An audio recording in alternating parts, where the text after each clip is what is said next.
Have you ever wondered, do you need a flat piece of land in order to have a septic system?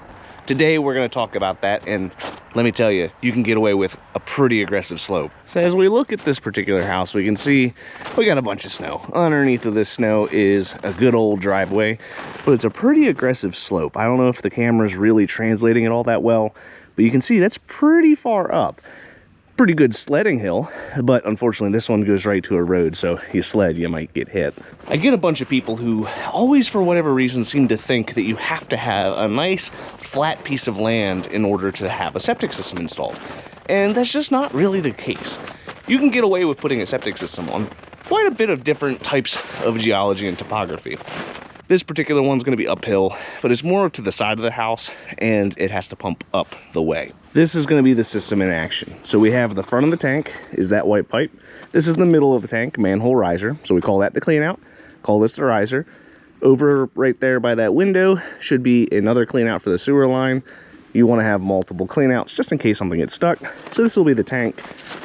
This will be the pump chamber. Now that's the main player for what we need to do on a property like this. So when it comes to installing a septic system, you have to keep in mind the type of soil and the geology underground that you're working with.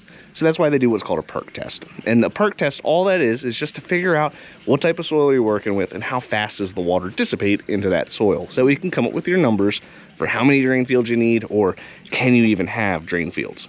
Most septic systems are going to be designed with gravity as its main conveyance force. The conveyance force is what's going to get the water from one point to another point. So you must have the lowest toilet in the house be higher than the inlet to the septic system. Otherwise, the gravity ain't going to do its job. There are ways around this inside of the home, such as using an ejector pit.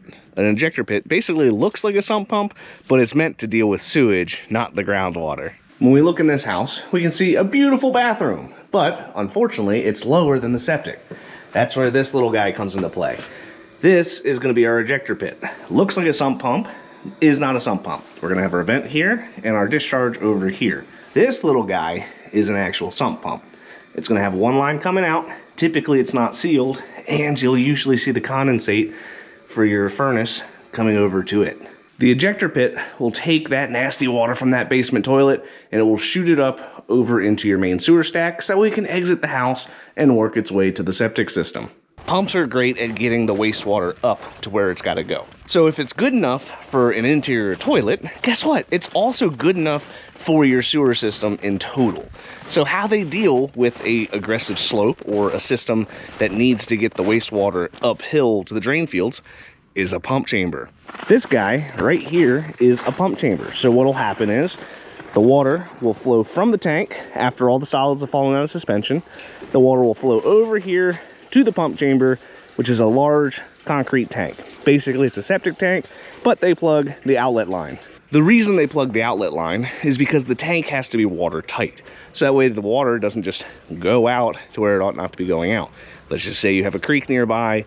Maybe there's a well, water source, who knows what the excuse could be, but you have to have a watertight tank. So they seal the outlet line and they put a pump in the bottom of it. From there, the pump is going to take the water and shoot it up the hill to the drain fields. Now, we've covered drain fields in the past, but a brief rundown of what they are. They're basically just trenches. So they're going to be about 2 to 3 feet wide, depending on the county.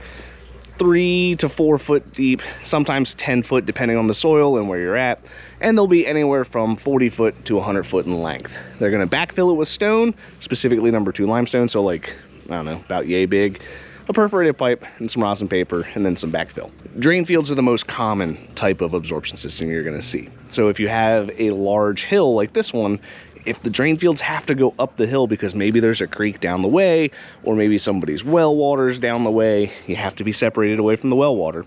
The only option you have is to go up.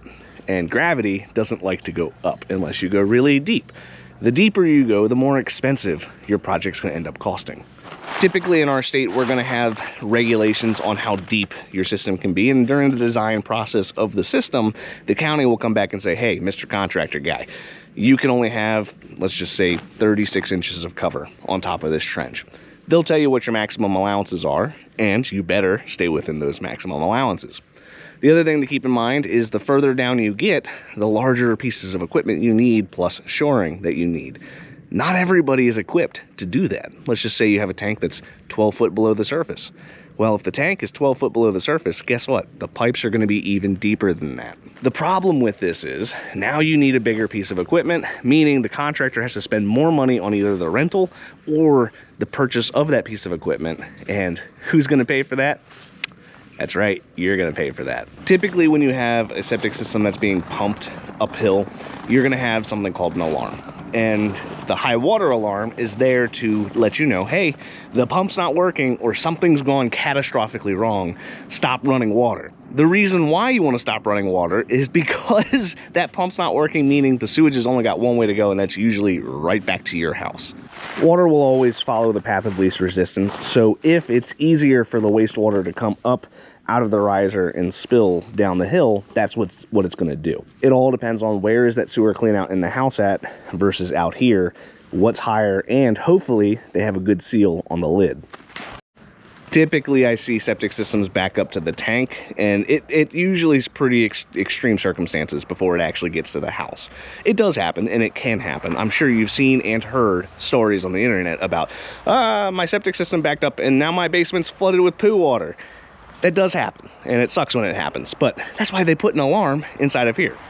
The alarm is going to typically be a little gray box. Let's go take a look at this particular one. This is going to be the high water alarm. Typically, it's going to be this style. There'll sometimes be larger black ones, sometimes there'll be really, really big gray boxes, but this is the most common one that you're going to see. Now, if we look closely, we'll see that there is a test function every month, actually, really. Honestly, you should do it at least once a year, but I would do it every month if I was you. Just go press that button. Make sure it actually sounds.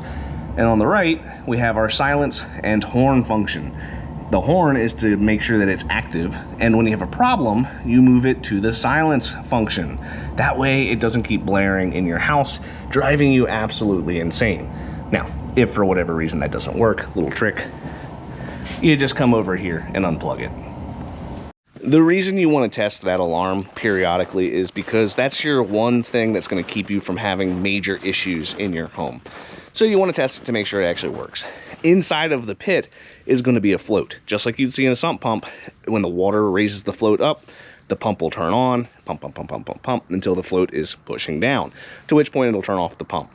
There's the same kind of float, but for the alarm. So that way when the float for the alarm goes up, guess what? It turns on the alarm.